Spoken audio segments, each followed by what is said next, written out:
Okay, as you watch the video, please be sure to have out your science notebook, open to the mineral observations page, which for most of you started on page 25 or 26. As you watch, please fill in any missing information using the green correcting pen. You won't get marked down for anything you did not get in yesterday's lab, but I'd like to be able to see a difference between your observations and things you filled in during the review. Remember, we made two types of observations of minerals, qualitative and quantitative. Both types of observations help to classify minerals. We started off by writing qualitative observations. For instance, our sulfur sample was yellow, non-metallic, and the color of its streak was yellow.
Next, we recorded quantitative observations. For instance, my sample of sulfur was about 3 centimeters in length.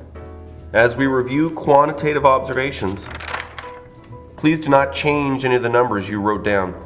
We had several samples of each mineral whose dimensions varied. But if you did not get any measurements of a mineral, please write in my measurements.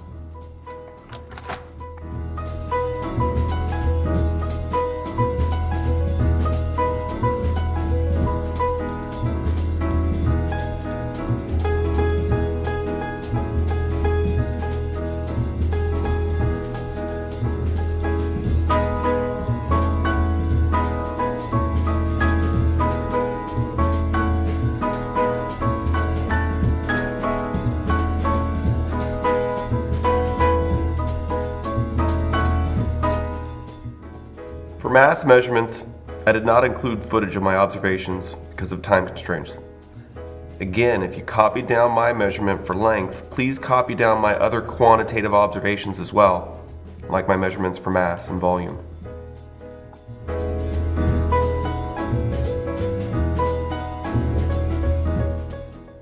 Notice as I calculate the volume, or how much space these minerals take up, that I'm doing so by dividing the mass of each mineral by its density. The relationship of mass to volume is equal to the density of any object, like we learned. So, the relationship of mass to density is also equal to the volume. The math's a little confusing, but as we will see, it makes sense. By dividing the mass of my talc sample, 29.6 grams, by talc's density, 2.8 grams per centimeter cubed, we see that the volume of my sample was 10.6 centimeters cubed.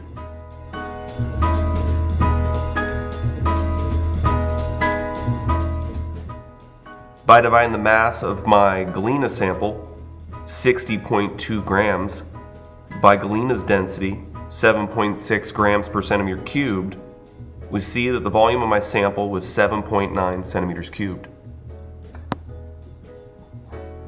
By dividing the mass of my mica sample, 1.1 grams, by mica's density, 2.9 grams per centimeter cubed, we see that the volume of my sample was 0.4 centimeters cubed. If we compare these samples, you'll notice that the math works out like magic. My largest mineral, talc, takes up 10.6 centimeters cubed of space. Notice how much space each of my samples takes up. Though my galena had a much higher mass than my talc, its volume, or the space it takes up, is smaller proportionally than the talc. Also notice that my very large sample of mica takes up the least space because it's so very thin.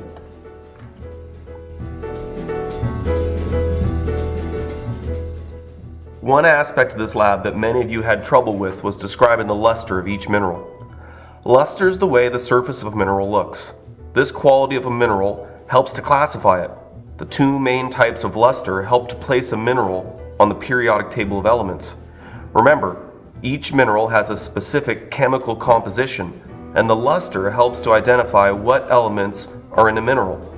Metals and nonmetals have different physical properties, which help to determine which products we'll use these minerals to make.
Hopefully you noticed a big difference in the hardness of these minerals.